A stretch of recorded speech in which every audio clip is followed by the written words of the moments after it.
அதிகாரம் 2. கள்ள தீர்க்கதரிசிகளும் ஜனங்களுக்குள்ளே இருந்தார்கள். அப்படியே உங்களுக்குள்ளும் கள்ள போதகர்கள் இருப்பார்கள். அவர்கள் கேட்டுக்கேதுவான வேத புரட்டுக்களை தந்திரமாய் நுழைய பண்ணி தங்களை கிரயத்துக்கு கொண்ட ஆண்டவரை மறுதலித்து தங்களுக்கு தீவிரமான அழிவை வருவித்து கொள்ளுவார்கள். அவர்களுடைய கெட்ட நடக்கைகளை அநேகர் பின்பற்றுவார்கள். அவர்கள் நிமித்தம் சத்திய மார்க்கம் தூஷிக்கப்படும். பொருளாசை உடையவர்களாய் தந்திரமான வார்த்தைகளால் உங்களை தங்களுக்கு ஆதாயமாக வசப்படுத்தி கொள்ளுவார்கள். பூர்வ காலம் முதல் அவர்களுக்கு விதிக்கப்பட்ட ஆக்கினை அயர்ந்திராது. அவர்களுடைய அழிவு உறங்காது.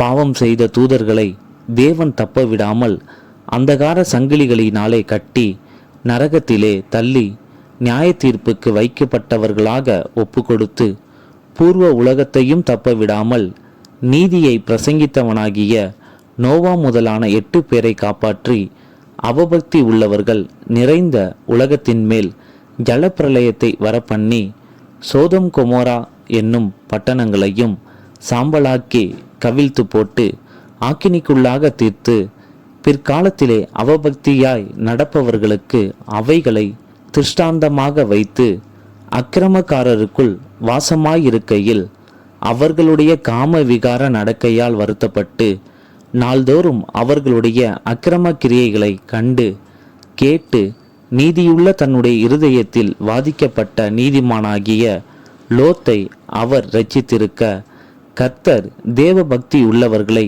சோதனையினின்று இரட்சிக்கவும் அக்கிரமக்காரரை ஆக்கினிக்குள்ளானவர்களாக நியாய தீர்ப்பு நாளுக்கு வைக்கவும் அறிந்திருக்கிறார். விசேஷமாக அசுத்த இச்சையோடே மாம்சத்துக்கேற்றபடி நடந்து கர்த்தத்துவத்தை அசட்டை பண்ணுகிறவர்களை அப்படி செய்வார். இவர்கள் துணிகரக்காரர், அகங்காரிகள், மகத்துவங்களை தூஷிக்க அஞ்சாதவர்கள், அதிக பலனையும் வல்லமையையும் உடைய தேவதூதர்கள் முதலாய் கர்த்தர் முன்பாக அவர்களை தூஷணமாய் குற்றப்படுத்த மாட்டார்களே. இவர்களோ பிடிபட்டு அழிக்கப்படுவதற்கு உண்டான புத்தியற்ற மிருக ஜீவன்களைப் போல தங்களுக்கு தெரியாதவைகளை தூஷித்து தங்கள் கேட்டிலே கெட்டழிந்து அநீதத்தின் பலனை அடைவார்கள்.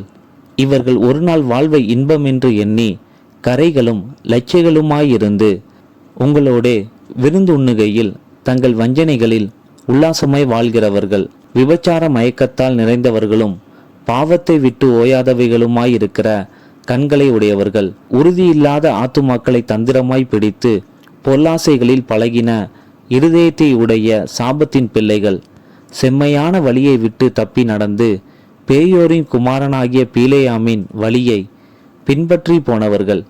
அவன் அநீதத்தின் கூலியை விரும்பி தன்னுடைய அக்கிரமத்தின் நிமித்தம் கடிந்து கொள்ளப்பட்டான். பேசாத மிருகம் மனுஷர் பேச்சை பேசி தீர்க்கதரிசியினுடைய மதிக்கேட்டை தடுத்தது. இவர்கள் தண்ணீரில்லாத கிணறுகளும் சுழல் காற்றினால் அடியுண்டோடுகிற மேகங்களுமாயிருக்கிறார்கள். என்றென்றைக்கும் உள்ள காரிருளே இவர்களுக்கு வைக்கப்பட்டிருக்கிறது.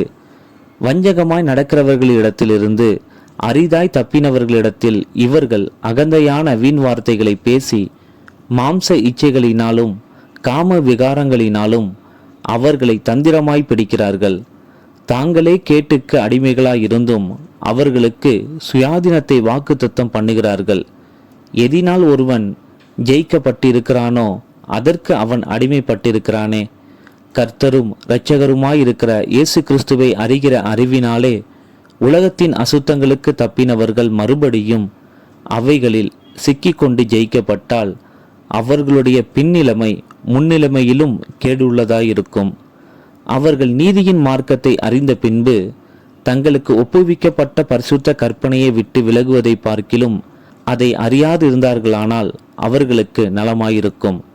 நாய் தான் கக்கினதை தின்னவும் கழுவப்பட்ட பன்றி சேற்றிலே புரளவும் திரும்பினது என்று சொல்லப்பட்ட மெய்யான பழமொழியின்படியே அவர்களுக்கு சம்பவித்தது.